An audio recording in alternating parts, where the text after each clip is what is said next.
you don't read the newspaper, you're uninformed. If you do read it, you're misinformed. What is the long-term effect of too much information? Information, I just need some information. I've been dying. Is it lack of education? I've been reading without any transformation. I'm addicted. Is it overstimulation? Hey. Welcome to the Sixth Sense Report. Hear ye, come on. You are listening to the Sixth Sense Report with Darnell Samuels and Joel Nikoloff. What up? I'm just playing with you, bro. How you doing, Joel? I'm doing well, man. Doing well. Good. So, let me ask you, how much would you pay for a ticket to your favorite show? Well, I was blessed for many years to work at the Air Canada Centre, selling programs, walking down the aisles. Programs, get your programs here. Did you really do it like that? 100%, man. Dude, the best was like working concerts, right? The programs are stupid expensive, and you're standing at a booth, like the beginning, the intro. Anyone who's ever been to a game, you see the guy standing at a booth, like you got to yell so people know where you are. I'm sarcastic. I don't know how much that comes through on the podcast, probably enough. So concerts, programs are like $30, $35, $40. I think the highest price was ever like $50. For what? A book from a concert, right? So you get these like legends who are coming through doing their, tours. They can sell a book like David Bowie, $40. David Bowie fans who only see him in Toronto once every 5 years, maybe they didn't go to a show in 20 years, they're going to go buy that program because it's like memorabilia. Anyways, right.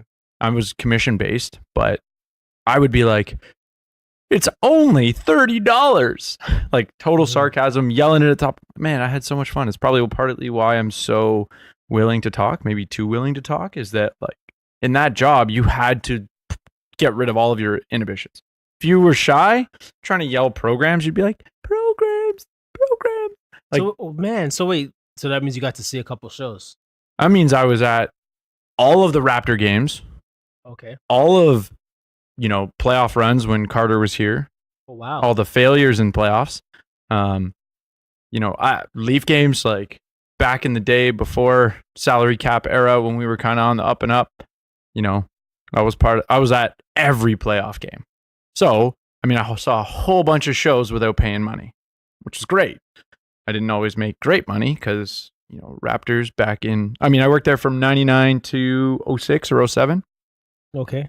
So, Raptors games, like before we had a minimum pay that we would get because it was all commission. Minimum pay eventually became $25, and you were working like 3 hours, so it was relatively fair back then for minimum wage price. Raptor games, man, I just started there. I'd have the bottom of the totem pole. I'd be at the worst spot, which is like upstairs, halfway around the building. Mm-hmm. Not 319. I think 323 were like the main, right at the top of those escalators. Mm-hmm. I'd be 308. 312 is the freight elevator. Right. You're working a Leaf game at the freight elevator, you're the bottom of the totem pole. So, on average, a Leaf game, I'd make like $35, $40. Good nights, I'd make like 70 or 80. Raptor games, though, man, bad nights, $10. How about concerts? Best concert was Paul McCartney. I made like $250. My brother made $350. We worked like 2 hours, sold out of books. Whoa. But books were like $40. We're making like $2 a book. You sell 100 books, there's $200. Wow. Who else did you see? My favorite performance for like back in the day was Kanye opening for Usher. Jesus Walks. I was just like standing at the top of the aisle, just rocking out, loving it. Oh, wow. But the best. So I remember Madonna was there for 3 shows. My favorite overall concert headliner. You blessed, man. You could die today. Good. My favorite concert was Linkin Park in terms of the person that I was a fan of. But the best show was someone I didn't even like at the time. Now as an adult, I'm a little bit more got an ear for quality music, let's say, was Prince. Oh, wow. Prince's concert was literally a little circle stage in the middle of the stadium, the Air Canada Centre. And, well, now it's Scotiabank Arena. Mm-hmm. $800 million buys you a name tag. Anyways, that atmosphere for fans, I was like, it was so cool. He's like barefoot on stage. He's inviting people on stage. Like, oh, come sit on the couch, take off your shoes. Let me just sing this random song. Not to you, but you get front row. That's so Prince. It was just, taking it in was like, this is an awesome atmosphere. So that said, the most I've ever spent, I went to the first UFC at Skydome back, when I don't know how long ago. It was probably 7 years ago now. Mm-hmm. That place was sold. There was 60,000 people there. Paid like $500 for a ticket. Of you course. You paid $500? I lived at home with my parents. Give me a break. Okay. I didn't have a kid, a wife, no responsibilities. I ain't dropping $500 on no tickets now. I was also at the first or the second time they were here. They were in Air Canada Center, ACC. I don't think I paid as much, but still, it was pricey. But yeah, those are probably the only shows. The next shows I've gone to are like me and you, man. Going to Dream Junkies, $25 in a little hole in the wall almost, right? Like blow the sound system first song. Yeah, that was dope actually. Yeah, that was a good concert. No, that was a really sad day for me too, actually, personally. But I won't get into that. But. Yeah. I remember. Wow. Okay. Well, that's so. Funny. What about you? What's your highlights? I don't. Well, compared to you, I don't go anywhere. I don't know what the best concert I've been to was Lecrae, and I was on a group discount. So my stories end right there. Yeah. So we can just start the episode. No, Dream Junkies was better than Lecrae. Yeah, Dream Junkies was better than Lecrae. I don't think Lecrae's listening, so. No, but seriously though, I don't. I'm a cheapskate. I'm a cheapskate in that way, kind of. So that's how it goes. But all that to say, everybody's a fan of somebody, and whether it's in sports or music, But how much, as a listener, how much would you pay, to go to see your favorite artist? Because CBC News and Toronto Star did an investigation that reveals how the box office behemoth Ticketmaster uses its own bag of tricks to kind of sell tickets. So that's what we're gonna look at today. So, reading the headline, you can tell the bias. Just saying. Well, the CBC investigation. It says, "I'm getting ripped off. A look inside Ticketmaster's price hiking bag of tricks." So, the reason I say bias is because clearly there's the way this is presented is Ticketmaster is arguably they're trying to imply that they're immoral. The behavior they're engaging in is inappropriate. Mm-hmm. And the context for this investigation was the Bruno Mars concert that recently happened in Toronto. And so for me, the question is what Ticketmaster doing? Can you legitimately call it immoral? Like, I think that's a fair question. I don't really consider this article as laying out, what we call is a lack of objective reporting. They're not giving you all the facts. They're not painting a picture to say, here's all the information. You make a decision. Yeah, but even to defend CBC, they're giving you their perspective, which is what most people think. So it's pretty cool in that. Well, is that just like you get to think what most people are thinking? Isn't that just being an echo chamber though? Like, oh, we know our audience is going to click on this headline because they agree with it. Or more so, we're going to say what they want to hear. And I think it's very helpful. So once we get more into it, we'll kind of see the contrast between where we would stand and where CBC stands. Yeah, and hopefully I think we can provide a little bit of context. As to, how is this occurring? Why is it occurring? What is this from an economics perspective? But they call them trick. Well, we're going to refer to them as trick 1, trick 2, and trick 3. Okay. So the first one is so Yeah, there's Trick subtitles one. within the yeah, so article. trick one, prices can change at any time. So within 5 minutes of the tickets going on sale at noon on February 16, it appeared the arena was nearly sold out. Most of what remained were tickets priced at $500 or up to $2,500 for a spot in the front row. As fans scrambled, Ticketmaster ripped a page from the proverbial scalper handbook and began increasing prices for some seats. But scalpers aren't alone in increasing prices mid-sale. And CBC also found 120 non-platinum tickets that increased from $191.75 to $209.50 after the sale began. And they have a nice little infographic to show you, a whole bunch of price changes. Yeah, but we'll put the link in the show notes. Yeah,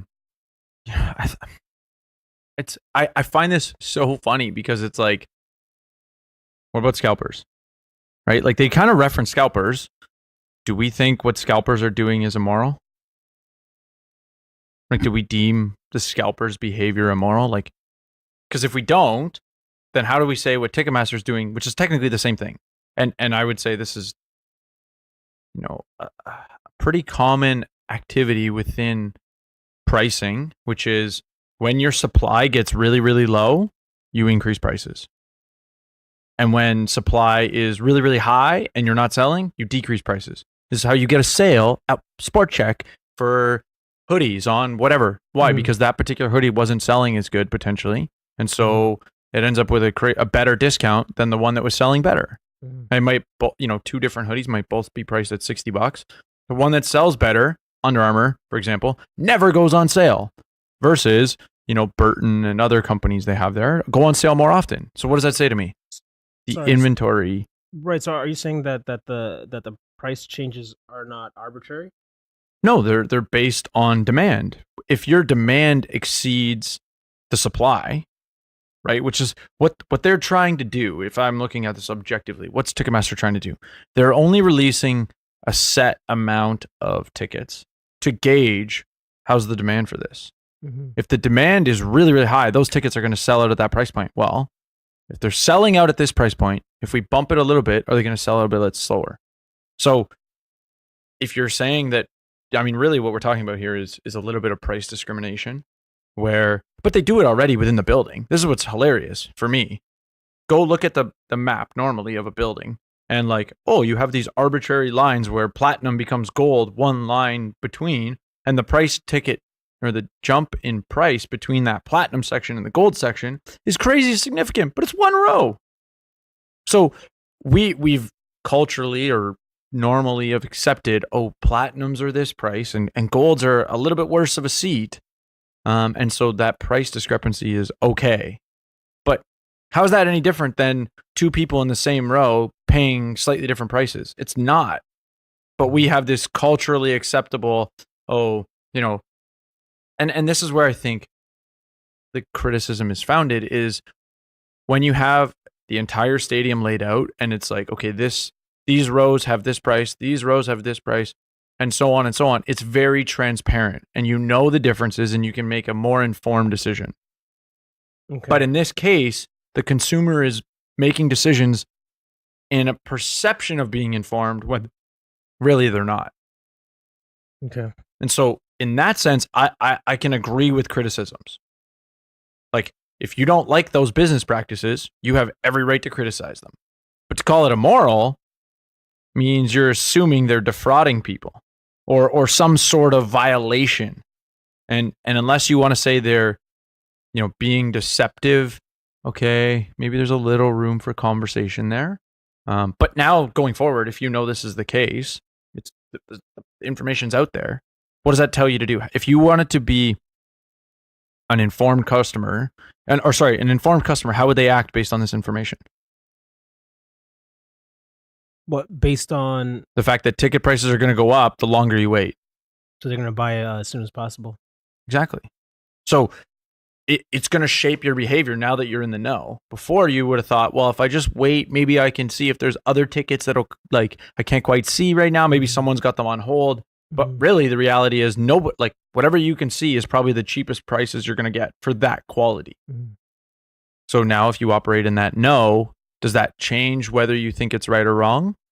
For the listener, I'm posing that question. I think most people's criticisms here, and to correct me if I'm wrong or you think something different, is that they're just pissed they paid higher price. Like, I want to pay less. Well, duh, that's the basics of economics. I'm not trying to be rude here, but like, what does economics say? When the price is lower, I'm going to buy more. Or when the seller, it's the opposite. When the price is higher, they're going to sell more. Right? Like, I mean, I referenced Madonna had 3 shows in Toronto. Why? Because they sold out so fast, she added another one. And then it sold out so fast, she added another one. They increased the supply because they had so much demand. Well, that's crazy. Okay, let's get to trick 2. Not all tickets go on sale initially. So 90 minutes into the sale, Ticketmaster started releasing hundreds more tickets for between $99 and $159, including a slow dribble of seats from 8 additional sections to the side and behind the stage that weren't initially available to fans. Hundreds more tickets were added June, July, August. They're artificially driving up the price. So they're artificially giving the impression of high demand, said Tony Merchant, a class action lawyer who launched a fan lawsuit against Ticketmaster in February after Canada's Competition Bureau accused the company of price gouging. What are your thoughts? I think that Ticketmaster has a right to do business as they see fit, as long as they're not breaking any laws. Well, I don't even see. That's where, I would say, like, does the law necessarily dictate what's immoral? No. Right. Like, you could argue the law regarding pollution is so low or so of low quality that the polluting standards mean people are doing things immoral anyways. Right? Like, my point is just to simply say, I don't like using the law as the guide of what's immoral. What if the law makes something we deem moral illegal? Does that mean that we necessarily should disagree? No, I think we should decide whether or not the law belongs there first. And I think that's where our conversation is more focused on, like, forget the legality, because, I mean, that's, you can play games with the law a little bit. You can create class action lawsuits and maybe you just get a settlement to make it go away, blah, blah, blah, blah, blah. So, I look at this, I would compare this to a scenario that I know of, which was Joe Rogan was in Toronto recently, and he was originally at the Ricoh Coliseum, which is right around the corner from the Air Canada Centre, which is a smaller building. There's essentially the equivalent to the lower bowl of the ACC or Scotiabank Arena. And yeah, I know, Schneidley Mark from me. I used to work there. Give me a break. I love it as the ACC. That's what I'll know it as for like 20 years. Kind of like Scotto.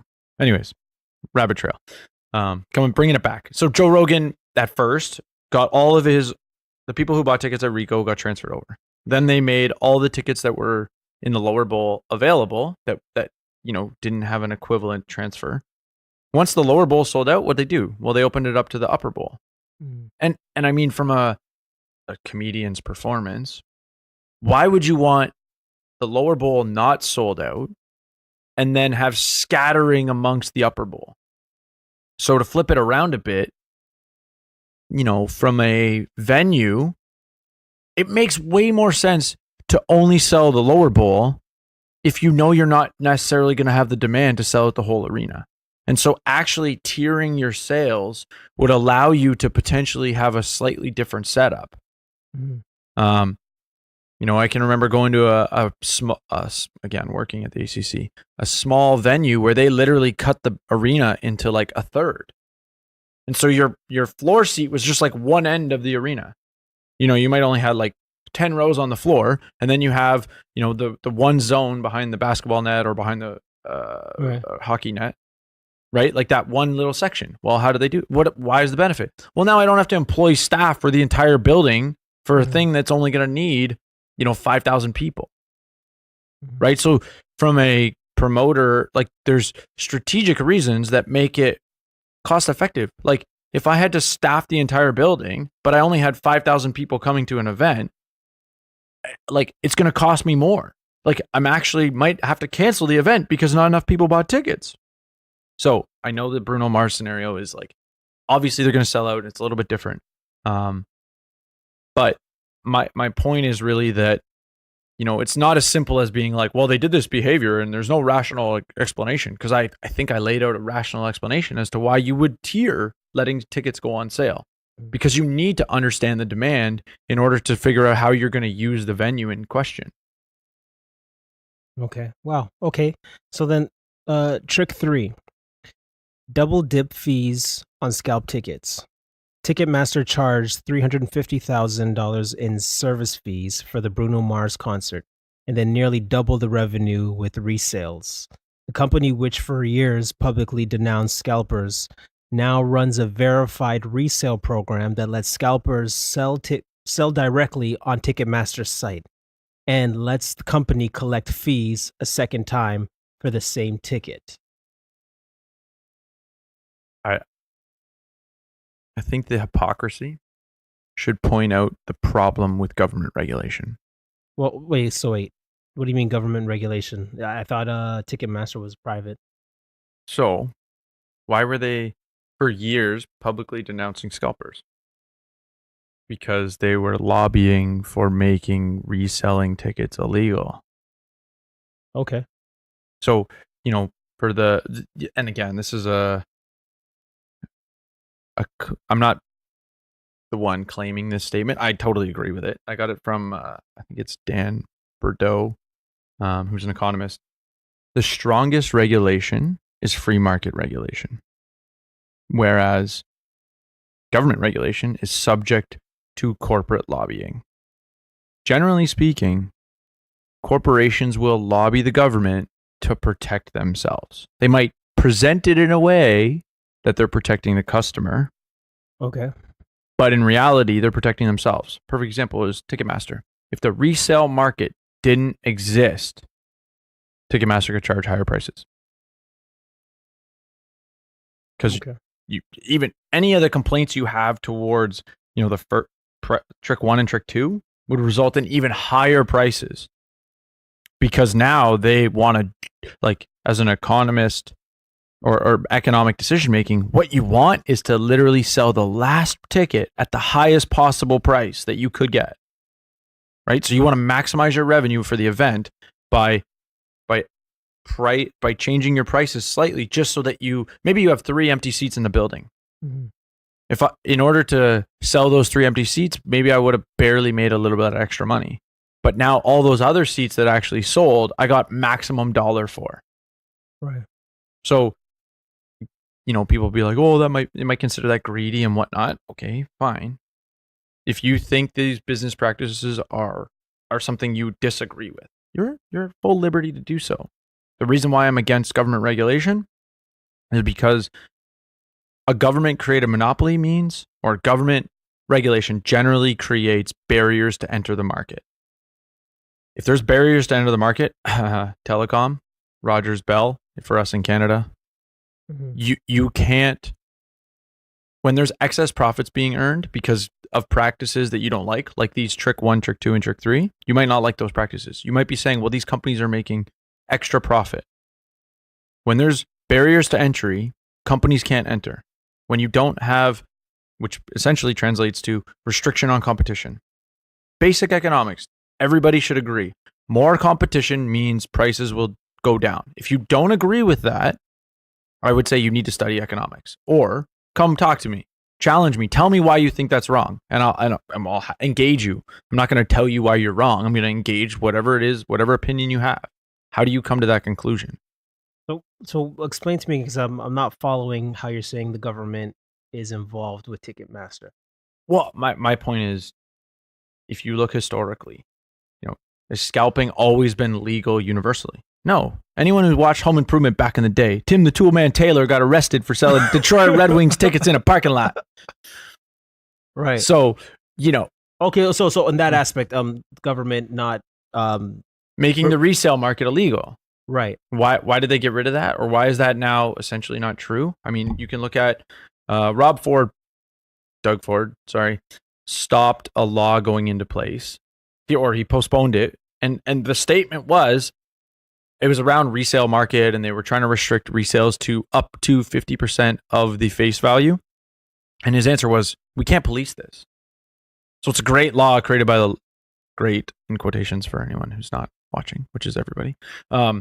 It's a law that might be well-intentioned, but his argument was, well, until we know we can enforce this, why are we making this a law? Right. So he's postponing the law. He's not canceling the law. It's like, let's create a law in their minds that we can actually enforce. If you can't enforce it, what's the point? Right, because now you have guys who are capitalizing on the resale market, like this guy named Julien Laval, who's from Quebec, who's one of the top resellers in the world, who basically purchases tickets by bots. Yeah, that was part of the law too. They were trying to minimize. They wanted to make it illegal for the bots. Yeah, so there was an Adele concert, and he purchased 300 tickets in 25 minutes. Right, and so when they did the research, and they saw the purchases were like done like in Chicago, LA, the UK, but this guy's from Quebec, right? There, it raised a lot of questions, and now he's making millions, and he's continuing to do this. And part of it is he does this through StubHub, so he's one of their top resellers. And kind of like what Ticketmaster, StubHub is doing now, or they always been doing, because that's what StubHub is. It's or what's it called? Game Time app or SeatGeek.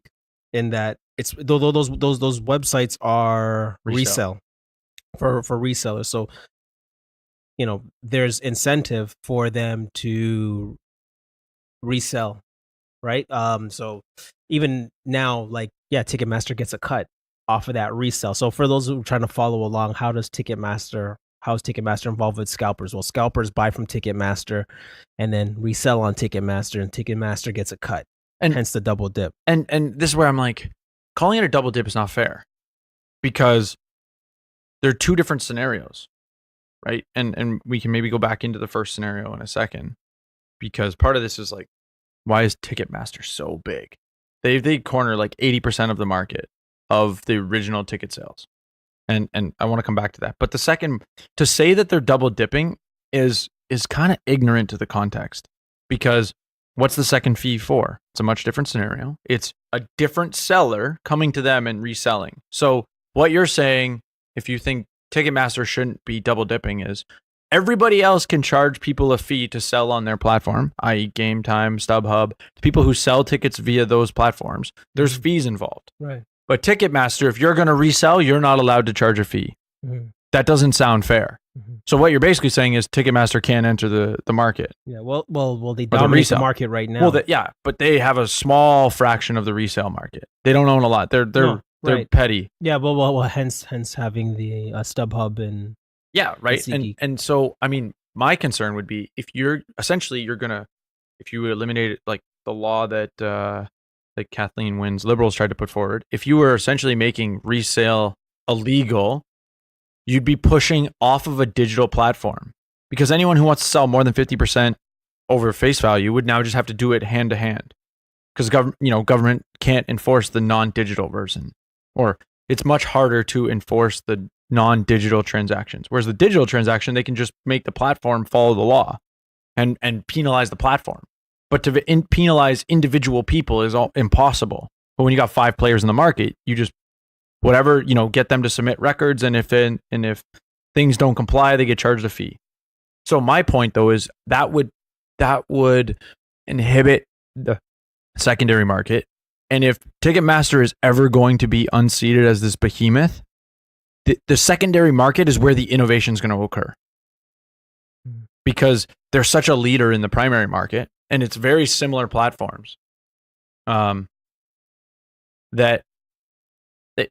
I'm purely speculative. I know, I'm getting it, but like, there's so much similarity in the platform of selling that somebody developing such a good platform on the secondary market side would now be able to compete on the primary market side. And so I think for the listener... Right, just differentiate between primary and secondary market. So the primary market being Ticketmaster has 80% of the contracts with the venue to distribute the tickets. So there's other things like Eventbrite and there's other... Eventbrite's probably the second most popular, at least for me, where you would go to an event you buy your ticket through a platform, right? It's not like a Leaf game. You can get a ticket from 7 different platforms. Generally, they sign up, they come to an agreement with one company. In this case, almost all sporting events in Canada are through Ticketmaster. It's economies of scale. The company itself, like the Air Canada Centre, doesn't want to have a platform to do this. It's better for them. Like in this case, Bruno Mars, it's better for him to pay them a fee to coordinate the ticket sales. So that's the primary market. Secondary market just being any individual who has a ticket and needs to sell it or wants to sell it. So, I think for the listener, it's about understanding, whether or not, like, what's really going on here, right? Like, can I judge them as immoral? And the answer is all of these transactions were voluntary to me. Like, that's the primary thing here. Ticketmaster engaged in activities to make prices go up. But if those activities didn't work, if someone's like, nope, that extra $20 a ticket, I'm not willing to pay it, they would have brought ticket prices back down. But people were willing to pay that price.